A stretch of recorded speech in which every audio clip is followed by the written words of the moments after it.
நிறைய தெய்வீக சக்தி இங்க இருக்கிறது அப்படிங்கிறது உலக வரலாற்றிலேயே அது ஒரு சொல்ற ஒரு விஷயமா இருக்குது. பூமத்தி ரேகையுடைய பார்டர்ல இந்த கும்பகோணம் இருக்கிறதா சொல்றாங்க. பட் எந்த அளவுக்கு உண்மை அப்படின்னு தெரியல. இருந்தாலும் நம்ம நம்புறது மாதிரியான ஒரு விஷயம் என்னன்னா, இது ஒரு திருக்கோவிலின் நகரமாக இது அமைந்திருப்பதால் கண்டிப்பா அதை நம்பிதான் ஆகணும். அவ்வளவு அற்புதங்கள் நிறைந்த இந்த புனிதமான இந்த நகரத்துல மக்களுக்கு அருள் செல்வத்தை கொடுக்கக்கூடிய ஆன்மீக தளத்துல பொருள் செல்வத்தை அள்ளி கொடுப்பதற்கான ஒரு தளமும் இன்னைக்கு உருவாயிருக்குது. ஏன்னா நம்ம வாழ்ந்துகிட்டு இருக்கிறது கலிகாலம். இந்த காலத்துல கொஞ்சம் பொருளாதாரம் கட்டாயம் தேவை. அப்படித்தானே? பணம் இருந்தாலும் உறவுகள் கூட மதிக்கிறாங்க. உண்மையா பொய்யா? ஏன்னா அந்த காலத்துலதான் பெரியவர்கள் அப்படின்னு பார்த்தது நல்ல மனசுக்காரங்களை. இப்ப பெரியவர்கள் யாரெல்லாம் பாக்குறோம்? பணம் உள்ளவங்களை தான் பாக்குறோம். காலம் மாறிடுச்சு. அது மட்டும் இல்லாம இப்ப எல்லா தேவைகளும் பணத்தை மையப்படுத்திதான் இருந்துட்டு இருக்குது. குறிப்பா ஒரு காலத்தை சொல்லுவாங்க, பெத்தவங்க தனக்கு பிறந்த பிள்ளைகளை எப்போதுமே பாகுபடுத்தி பார்ப்பதில்லைன்னு. ஆனா இன்னைக்கு பணத்தால அந்த கொடுமையும் நடக்குது. ஒரு பிள்ளைக்கு பணம் இருந்தா, ஒரு பிள்ளை ஏழையா இருந்தா அந்த தாயே பிரிச்சு பாக்குற ஒரு சூழ்நிலை உருவாயிடுச்சு. களி புத்தி போச்சுன்னு நம்ம பார்த்துக்கிட்டு இருக்கிறோம். இப்படிப்பட்ட காலகட்டத்தில் ஒரு சமூக மாற்றம் நடக்கணும்னா, ஒரு பொருளாதார மாற்றம் நடந்தா மட்டும்தான் அந்த சமூக மாற்றம் கண்டிப்பா சாத்தியம். அப்படிங்கறதுனால ஒரு சமூக மாற்றத்தோடு தொடர்புடைய ஒரு பொருளாதார புரட்சி பண்ணக்கூடிய ஒரு அற்புதமான ஒரு தொழில் திட்டம் உங்க கையில் கிடைச்சிருக்கு. இந்த தொழிலை நீங்க எப்படி எந்த கோணத்தில் பாக்குறீங்கன்னு தெரியல. கண்டிப்பா சத்யானந்த் சார் உங்களுக்கு முழுமையான விளக்கம் கொடுத்திருப்பாரு. நான் ஒரே நேர்கோட்டில் இத நீங்கள் பார்க்கும் கோணம் வேறு, அல்லது நான் உருவாக்கிய கோணம் முழுமையாக புரிவுபடாமல் இருக்கலாம். அதை புரிய வைப்பதற்காக ஒரு 2 minutes சிம்பிள். இது என்ன கான்செப்ட்? நீங்க அதுக்கு முன்னால ஒரு யதார்த்தமா பேசினா எல்லாரும் ஹாப்பியா இருப்பீங்க. எல்லாரும் கான்செப்ட் இருக்கீங்க தானே? ஆனா ஹாப்பியா இருப்பீங்க, ஆனா கொஞ்சம் பயத்தோட இருப்பீங்க. அது என்ன ஹாப்பி பிளஸ் பயம் அப்படின்னா, ரொம்ப நல்லா இருக்குது, இந்த சம்பாத்தியம் ரொம்ப ஈஸியா இருக்குது, ஆனா பட் லைஃப் டைம் கிடைக்குமா? இந்த கம்பெனி நீடிக்குமா? நாட்டு நடப்புகள் டெய்லி பேப்பர்ல வேற சில கம்பெனிகள் ஓடி போகும்போது நம்ம நெஞ்சு சேர்த்து வலிக்குது. வாரத்துக்கு ஒருத்தர் ஓடிக்கிட்டு இருக்கான், எத்தனையோ கோடி ஓடிக்கிட்டு இருக்கான். நிறைய கம்பெனி ஓடிக்கிட்டு இருக்கும் பொழுது இந்த கம்பெனி நடக்குமா? இந்த கம்பெனி நிலைக்குமா? இந்த வருமானத்தை வாழ்நாள் வருமானமாக கருதி நான் என்னுடைய வாழ்க்கையை திட்டமிடலாமா அப்படின்னு ஒரு கேள்வி மட்டும் உங்களுக்குள்ள இருக்கணும். இருந்தா தான் நியாயம். இருக்கக்கூடாதுன்னு சொல்லல, இருந்தா தான் நியாயம். ஏன்னா ஒரு செயலை ஆராய்வதற்காக தான் நம்ம மனித இனமா பிறந்திருக்கோம். யாரோ ஒருத்தர் ஏதோ ஒண்ணு சொன்னா கண்ணை மூடிட்டு கேட்பதற்காக அல்ல இந்த பிறவி. இது சாத்தியமா? இது எந்த அளவுக்கு இதுல லயபிலிட்டி, அதாவது இது எந்த அளவுக்கு பொறுப்புகள் இருக்கு, எந்த அளவுக்கு நம்பகத்தன்மை இருக்குது, எந்த அளவுக்கு கடமைகள் இருக்குது, எந்த அளவுக்கு உண்மைத்தன்மை இருக்குது, எல்லாத்தையுமே நீங்க என்ன செய்யணும்? ஆராயணும். அப்படி ஆராயும் பொழுது இது எந்த மாதிரியான வருமானத்தை உங்ககிட்ட கொண்டு வந்து சேர்த்துக்கிட்டு இருக்கு? ஒரே வரையில சொல்லணும்னா, ஒரு பழமொழி இப்ப நீங்க நாட்டு நடப்புல பாத்துட்டு இருப்பீங்க. பழமொழி அல்லது அத வார்த்தைய கிராமத்துல சொல்லுவாங்க, ஆனா அத உண்மை. பணம் பணத்தோட சேரும்.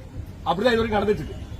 பணக்காரன் ஆயிட்டே இருப்பான், ஏழை ஆயிட்டே இருப்பான். இந்த உலகத்துல 2 ஜாதி தான். ஒன்னு பணக்கார ஜாதி, இன்னொன்னு ஏழை ஜாதி. மத்த கம்யூனிட்டி எல்லாம் சும்மா கண் துடைப்புக்காக தான். பணம் இருந்தா எந்த கம்யூனிட்டி கிடையாது. மாமா மச்சான் எல்லாம் இணைஞ்சிருவாங்க. இங்க கம்யூனிட்டி எல்லாம் பாக்குறது கிடையாது. பணம் தான் மையப்படுத்தி பாக்குறாங்க.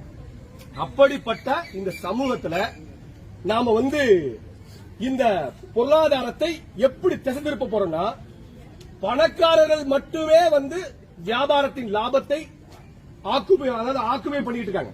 எப்படின்னா, இன்னைக்கு விளம்பரத்துறைக்குள்ள ஒரு பாமரன் உள்ள நுழைய முடியாது. அந்த விளம்பரத்துறை வருமானம் யாருக்கு தான் போயிட்டு இருக்குது? ஓனர்களுக்கு தான் போயிட்டு இருக்குது, பணக்காரர்கள் மட்டும் தான் போயிட்டு இருக்குது. அது மட்டும் இல்லாம இன்னைக்கு இந்த ஊர்ல என்ன ப்ராடக்ட் ஃபேமஸ்? இந்த ஒரு பித்தளை சாமான்களா? இதோட மூலப்பொருட்களை சப்ளை பண்ற ஒரு சாதாரண இருப்பாரா? கண்டிப்பா சாதாரண இருக்க மாட்டார். அப்படிதானே? அந்த மூலப்பொருளோட விலையும் கடைசியா கடையில் இருக்கக்கூடிய விலையும் ஒண்ணா. ஒரு கிலோ அந்த மூலப்பொருளோட விலையும் தயாரிப்பு விலையும் விற்பனை விலையும் ஒண்ணா.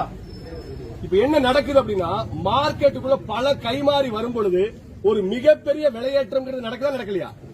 இந்த விலையேற்றத்தை தடுப்பதுதான் நம்ம நிறுவனத்துடைய முதன்மையான திட்டம். எப்படி இது சாத்தியம் பாத்தீங்கன்னா, இன்னைக்கு கம்பெனி ஆரம்பிச்சு 1.25 வருஷத்துல 8.25 லட்சம் பேர் எங்க இருக்காங்கன்னா நம்ம ஆப்ல டவுன்லோட் ஆயிருக்காங்க. இதே இன்னொரு ஓரிரு மாதங்கள்ல 10 லட்சம் பேர், அதாவது 1 மில்லியன் பீப்புள் வந்து ஆர்கனைஸ் ஆவாங்க. இந்த இடத்துல நீங்க நல்லா கவனிக்கணும், ஆர்கனைஸ் ஆகுறாங்க.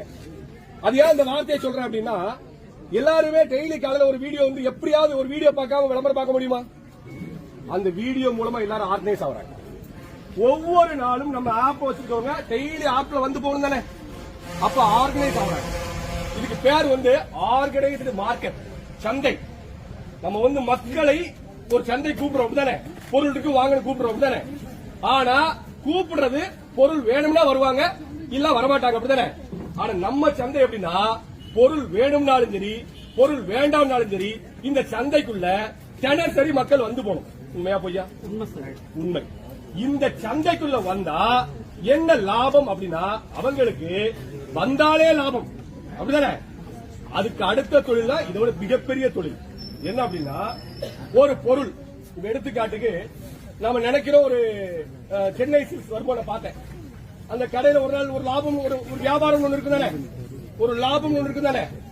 அது ஒவ்வொரு நாளும் கூடலாம் குறையலாம். ஆனா நம்ம சந்தை எப்படிப்பட்ட சந்தைன்னு பாருங்க. நீங்க வீட்டுல எல்லாரும் அத்தியாவசியமா யூஸ் பண்ணக்கூடிய பெருங்காயம் எல்லாரும் வீட்டுல யூஸ் பண்றீங்க தானே, யூஸ் பண்றீங்களா இல்லையா? பெருங்காயம் யூஸ் பண்றீங்க. ஒரு கடையில வாங்கினா 80 ரூபான்னு வச்சுக்கோங்க. கடையில வாங்கின அளவு 80 ரூபா, ஏதோ ரேட். அந்த ரேட்ல உள்ள பெருங்காயத்தை நாம அதை விட தரமாக, அதை விட 1 ரூபா 2 ரூபா கம்மியாக நம்ம ஆப்ல அட்வர்டைஸ்மெண்ட் போட்டு வித்தா மக்கள் வாங்குவாங்களா மாட்டாங்களா? அது இல்ல முக்கியம். ஹைலைட்டா சொல்றேன். இந்த நாளில் தேதி எத்தனை?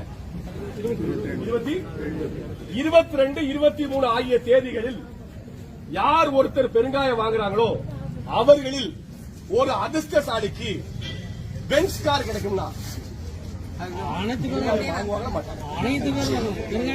எல்லாரும் வாங்குவாங்களா வாங்க மாட்டாங்க? பென்ஸ் காருங்க. பெருங்காயம் வாங்கி ஒருவேளை விழுந்தா என்னது? Benz car. என்ன செய்வாங்கன்னா, ஒரு பெருங்காயம் வீட்டுக்கு, 4 பெருங்காயம் ஸ்டாக் வாங்குவாங்க தானே. நல்லா யோசிச்சு பாருங்க. 10 லட்சம் பேரு ஒரு பெருங்காயம் வாங்கினா எத்தனை பெருங்காயம் ஆச்சு? 10 லட்சம் பெருங்காயம். அந்த 10 லட்சம் பெருங்காயத்தை மேனுபேக்சர் இருந்து அப்படியே வாங்கி கொடுத்தா ஒரு பெருங்காயத்துக்கு வெறும் 20 ரூபாய் லாபம் கிடைச்சா கூட கிட்டத்தட்ட 2 கோடி ரூபாய் பிராபிட் ஒரே நாள் ஆஃபர்ல. ஏன் ஒரு 50 லட்சம் ரூபாய் பென்ஸ் காரை கொடுத்தா தானே. இப்போ மக்களுக்கு என்ன நஷ்டம்? ஒரு நஷ்டம் கிடையாது. மக்களுக்கு என்னது லாபம்? எங்க வந்துச்சு இந்த லாபம்னா, மக்களே ஆர்கனைஸ் ஆகும் பொழுது இடைத்தரகர்கிட்ட போக வேண்டிய காசு யார்கிட்ட வருது? மக்கள். வேற எங்க இருந்தும் நம்ம வருமானத்தை எடுக்கல. முதலாளிகள் வந்து டிவைட் பண்ணி கொண்டு போனத மக்களுக்கு அப்படியே பகிர்ந்து கொடுக்கிற மாதிரி ஒரு பிளான் வச்சிருக்கோம். சரி, இப்ப பெருங்காயம் மட்டும் விற்க முடியுமா? என்ன விற்கலாம்? ஒவ்வொரு நாளும் ஒண்ணு விற்கலாம். ஒரு நாள் நாட்டு சக்கரை, ஒரு நாள் பெருங்காயம், ஒரு நாள் முடி வளர்றதுக்கு என்ன, ஒரு நாள் பல்லு தைக்கிறது பேஸ்ட், ஒரு நாள் மேல தூள் தேய்ச்சி குடிக்க சோப்பு. அப்படி வித்தா நாம சந்தை தான் பெரிய சந்தையா? இந்தியாவில் நம்மளோட பெரிய சந்தை இருக்கா?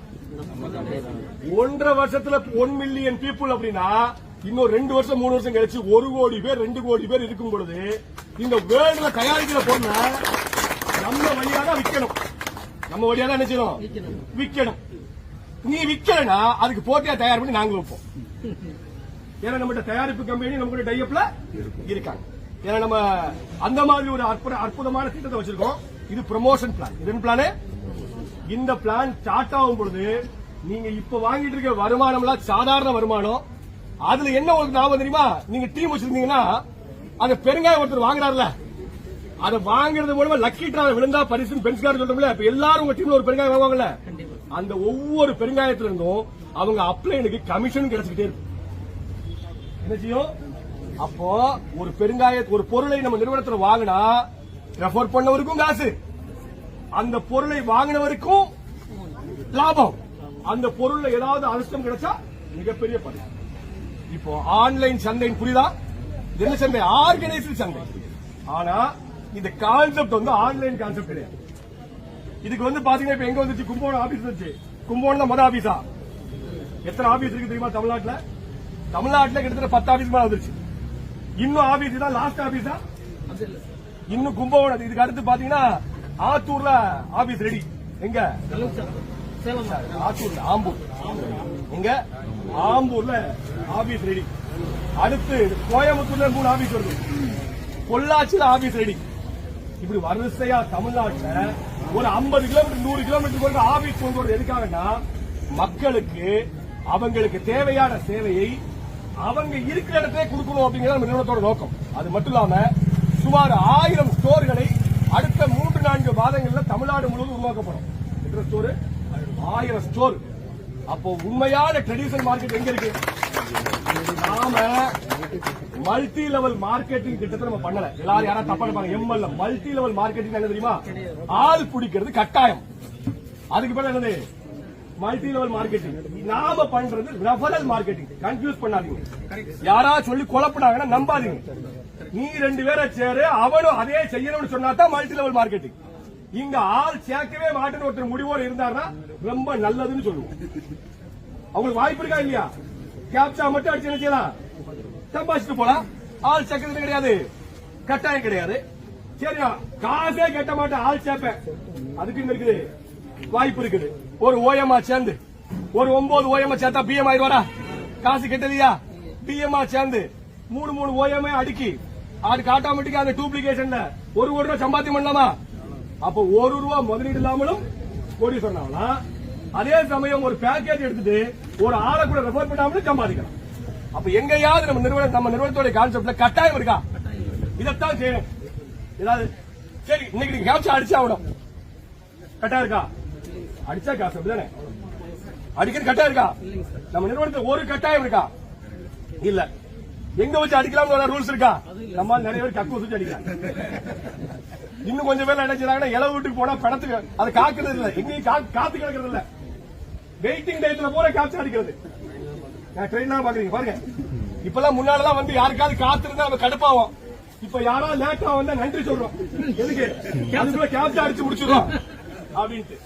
அப்போ உங்களுடைய நேரங்கள் இப்போ ஒரு பேஸ்புக்ல, வாட்ஸ்அப்ல, ட்விட்டர்ல தேவையில்லாம போய் நம்மளுடைய நேரத்தை வம்பாக்கி, நம்மளுடைய அந்த கேரக்டரை வம்பாக்கி, நம்மளுடைய வாழ்க்கையை வம்பாக்குறது போல அந்த நேரம் வீணாவது தடுக்கப்பட்டு இங்க வருமானமாக நினைச்சிட்டு மாறிக்கிட்டு இருக்குது. ஒரு ஆர்கனைசேஷன் சந்தை, ஒரு ட்ரெடிஷனல் மார்க்கெட், ஒரு அதாவது நான் கண்டிஷனல் மார்க்கெட், ஒரு எந்த விதமான ஒரு கண்டிஷனும் இல்லாத ஒரு மார்க்கெட். இங்க யாருக்கு என்ன முடியுமோ அதை செய்யும். என்ன முடியும் உங்களுக்கு? அது வந்து என்ன பேக்கேஜ் எடுக்கிறவங்க நம்ம கம்பெனில ஏதாவது பேக்கேஜ் யாராவது கிரவுன் எடுக்கணும், யாராவது கட்டாயப்படுத்தி அடிக்கிறாங்களா? கம்ப்ளைண்ட் சொல்லுங்க. உங்க அப்ளைன் யாராவது வந்து நீ கிரவுன் எடுத்தே ஆகணும், 6 மாசம் நீ கிரவுன் எடுக்கிறதா ஐடி லாக் ஆயிரும் அப்படி சொன்னாங்கன்னா போய் ஆயுள் ஃபுல்லா ஓஎம்ஆ கூட இருக்கலாம் நம்ம கம்பெனில. தெரியுமா உங்களுக்கு? எந்த கான்செப்டுக்கும் யாரு வரணுங்கிறது என்ன கிடையாது, கட்டாயம் கிடையாது. அவங்களுக்கு பிடிச்சதை செய்யட்டும், அவங்களுக்கு முடிஞ்சதை செய்யட்டும். டாக்டர் அப்துல் கலாம் சொன்னாரு, அதாவது 21ஆம் நூற்றாண்டுல மிகப்பெரிய ஒரு வளர்ச்சி வேணும்னா அதுக்கு நெட்வொர்க் மார்க்கெட்டிங் வேணும் சொன்னாரு. மல்டி லெவல் மார்க்கெட்டிங் வேணும் சொல்லல. புரிஞ்சுக்கணும், 2 வார்த்தைக்கு வித்தியாசம் இருக்கு. Multi level marketing duplication, network marketing ஹியூமனை ஆர்கனைஸ் பண்றது. ஹியூமனை ஆர்கனைஸ் பண்றது மூலமா ஒரு கை தட்டினா ஓசை வராது, 2 கை தட்டினா ஓசை வரும். அதாவது ஒரு தேர் இழுக்கணும்னா ஊர் கூடி தேர் இழுத்தால் வந்து சேரும். அத மாதிரி 4 பேர் ஒன்னா சேரும் பொழுது ஒரு பலம், அந்த பலத்தை தான் ஒரு வியாபாரமாக்கி அந்த வியாபாரத்துல 4 பேரை வாழ வச்சு நாமளும் வாழ்ற மாதிரியான ஒரு வாழ வைத்து வாழ் கான்செப்ட் தான் நீங்க சிறப்பா பண்ணிட்டு இருக்கீங்க. சோ உங்க வாழ்க்கை மிகப்பெரிய ஒரு உன்னதமான பாதையில போய்கிட்டு இருக்குது. மிக சரியான பிளாட்ஃபார்ம்ல இதை தாண்டி நீங்க விளம்பரம் பாக்குறது, ஒரு அட்வர்டைஸ்மெண்ட் பாக்குறது அப்படிங்கிறது ஏன் இங்க கட்டாயமா இருக்குது? மற்ற கம்பெனி மாதிரி ஒரு நாளைக்கு 300 ரூபாய் 400 ரூபாய் சொன்னா கொடுத்த வேண்டிய அப்படிலாம் கிடையாது. அது உள்ளுக்கு ஒரு வருமானம் தெரிஞ்சிருக்கோம், நம்ம உள்ள வச்சிருக்கோம். அதாவது நீங்க ஒரு விளம்பரம் பாத்தீங்க அப்படின்னா அது விளம்பர கம்பெனி கொடுத்த விளம்பரமா இருந்தாலும் அது மூலமா காசு வரும், அல்லது நம்ம கம்பெனியோட விளம்பரத்தை போட்டாலும் அது மூலமா காசு வரும். சோ உங்களுக்கு கொடுக்கணும்னா ஒரு பக்கம் காசு எடுத்துடும் வரணும், சக்தி இருந்தாதான் ஆப்பேலும். அப்படித்தான் இந்த கான்செப்ட் வந்து தூய்மையா வடிவமைக்கப்பட்டிருக்குது. சிறப்பா பண்ணுங்க, சந்தோஷமா பண்ணுங்க. உங்க வாழ்க்கையில உயர்வதற்கான பிளாட்ஃபார்ம் எண்ணம் போல் வாழ்வுன்னு சொல்லுவாங்க. நாம எங்கெங்கயோ சில கஷ்டங்கள் பட்டதுக்கு இன்னைக்கு ஒரு அற்புதமான இடத்துல என்ன கிடைச்சிருக்குது, ஒரு வாய்ப்பு கிடைச்சிருக்குது. அதாவது படித்தவர்கள் மட்டுமே வாய்ப்பு அல்லது இளைஞர்களுக்கு மட்டுமே வாய்ப்பு இல்லாம முதியோர்களும் சம்பாதிக்கலாம், இளைஞர்களும் சம்பாதிக்கலாம். கேப்சாவை பார்த்து அடிக்க தெரிஞ்சாலே என்ன செய்யலாம், ஒன்னும் இவ்வளவு எஜுகேஷன் வேணும், இவ்வளவு படிப்பறிவு வேணும் அப்படிலாம் கிடையாது, ரிக்டைர்மெண்டே கிடையாது. என்னோட இந்த கான்செப்ட்ல நான் உருவாக்கும் பொழுது 2 விஷன் எடுத்தேன், மிகப்பெரிய விஷன். இனி முதியோர் என்ன இருக்கப்படாது, முதல் விஷன் ஏன் இருக்காது. முதியோர்கள் ஒருவேளை நல்லா சம்பாதிச்சிருந்தாலும் வீட்டுல சூடான இட்லி எப்பவும் கிடைக்கும். எப்படி என்ன குறை வந்துரும், வாழ்நாள் படுத்துக்கிட்டே சம்பாதிக்கலாம், அப்படித்தானே? படுத்துக்கிட்டே சம்பாதிக்க கான்செப்ட் கொடுத்த பிறகு அவர் வீட்டுல ஆர்டர் போட்டு இட்லி கேட்பாரு, இல்லன்னா ஏன் வருமானத்தை தரமாட்டேன் பாரு. அப்போ முதியோர்கள் என்ன செய்யாது, வராது. அனாதை இல்லத்துக்கும் வாய்ப்பே இல்ல. அப்ப இந்த சொசைட்டில அனாதை இல்லம், முதியோர் இல்லம் இது போக்கு கான்செப்ட் நம்ம தான் கொடுக்கணும். இதை நீங்க சரியா புரிஞ்சுக்கணும். இந்த கான்செப்டோட ஆழத்தை புரிஞ்சுக்கணும். மேலோட்டமா நீங்க சில பேரை தப்பா ப்ரமோட் பண்றீங்க. நம்ம கம்பெனில முதலீடு கிடையாது, முதலீடு கிடையாது.